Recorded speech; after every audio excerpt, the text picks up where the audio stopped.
So apparently AI is about to take over medical coding, like full on, like we're done. Pack it up, game over. Yeah, no. We are not the same. No offense to AI or ChatGPT or whoever else is out there doing the most, but medical coding is not some little drag and drop task that bots can just go ahead and just handle. Just this job is layered, is complex, and it requires logic, medical knowledge, critical thinking, and yes, human accuracy and judgment. So today we're going to clear the air. Let's get into these myths because some of y'all have been lied to. And I'm not going to let y'all walk into this career misinformed, misled, or missing out because you're scared that you won't have a job in a few years.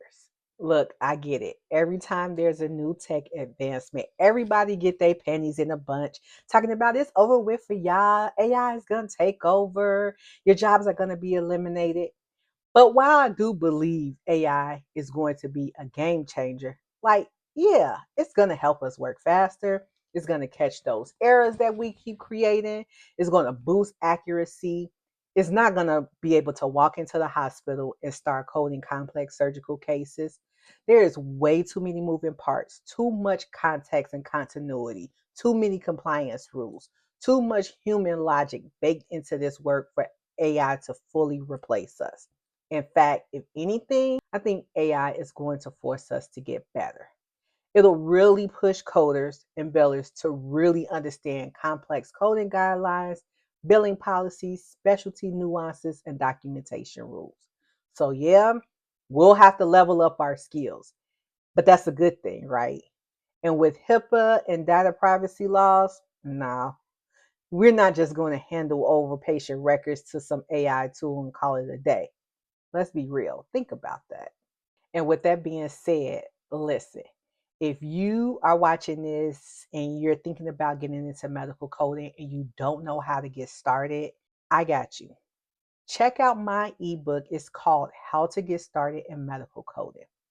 In this ebook, I break down a step by step path on how to go from I'm curious about medical coding till I'm ready to get certified in medical coding. So whether you're trying to figure out which certification to take or which school you should pick or what career path is right for you, it's all in there. So check out the link in the description. Check out my ebook, How to Get Started in Medical Coding. Now let's talk about one of the loudest myths I've been hearing over there on the Clock app. I always hear, it's impossible to get a job in medical coding. Well, here's what I'll say to that. You need a strategy. Yes, you need a resume and a strong one, but you also need a strategy. Medical coding is not an entry level role, it's more of an intermediate or mid level career. So most people don't land that coding job straight out of school. We usually start somewhere in healthcare other than coding, like customer service, front desk, billing, and we work our way into coding. Me, I got into medical coding by mistake. Well, kinda. I was a claims adjudicator for about 5 years, and then I pivoted into a billing job where I worked denials and appeals. And that's when I started researching coding schools and digging into the books and writing appeal letters, and I kind of got hooked. My manager saw that coding kind of sparked something in me and encouraged me to go to coding school and start coding officially. And before I even finished school or even got certified, I was actually working as a medical coder.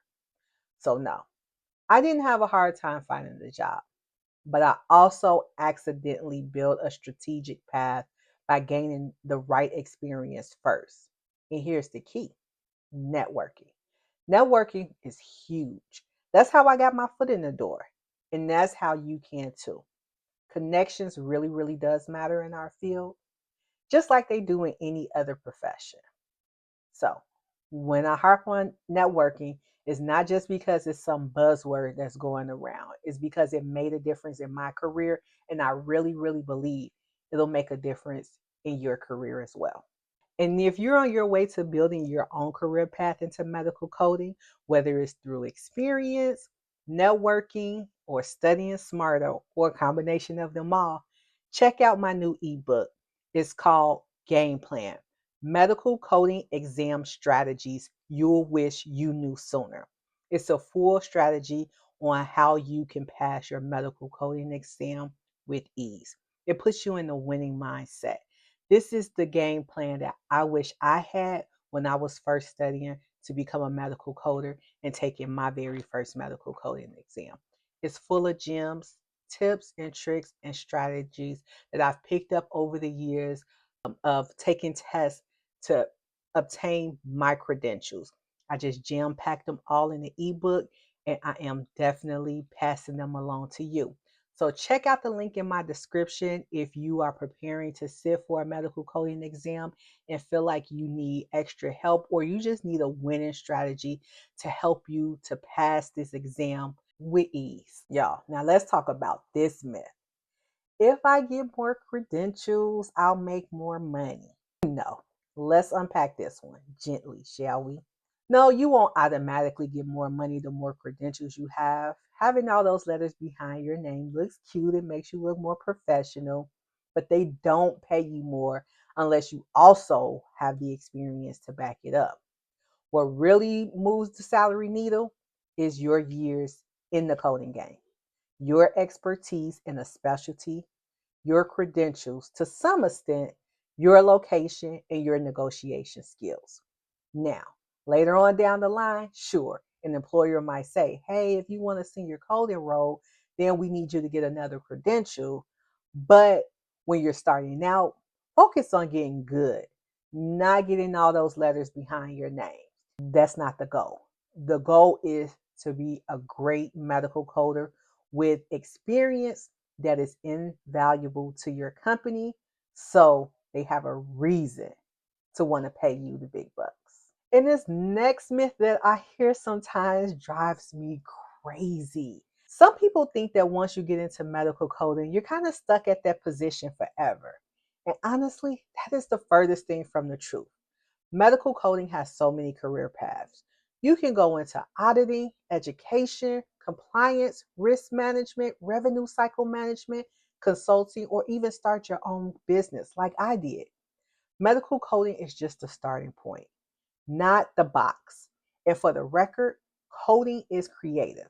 It takes finesse to understand a provider's documentation, to apply the correct codes while staying compliant and still get the claim paid.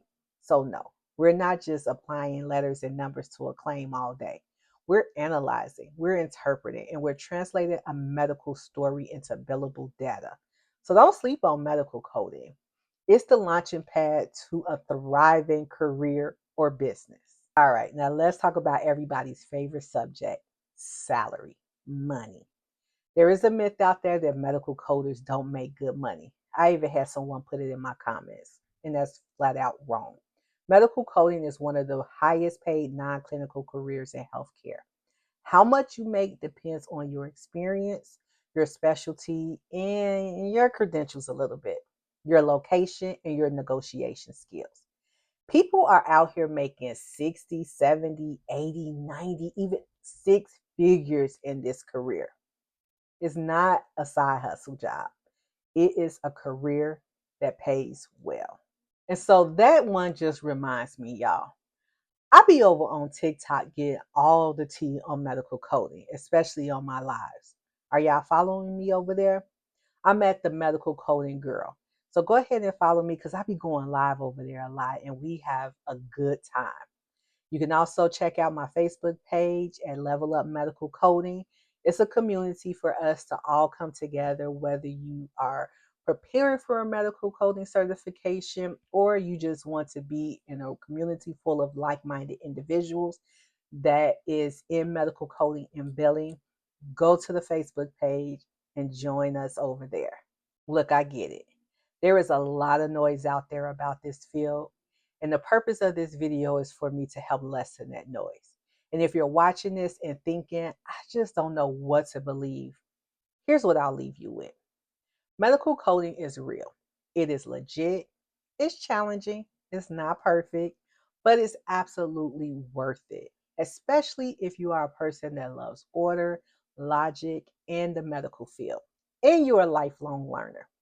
You just need the right info, a real strategic plan, and a support system that's been there, done that, and been where you are and know what they're talking about. So that's it, y'all. That's my spiel. If this video helped you, like it, share it, and hit the subscribe button and drop this in the comments. What is the wildest myth that you ever heard about medical coding? We might just talk about it in a future video.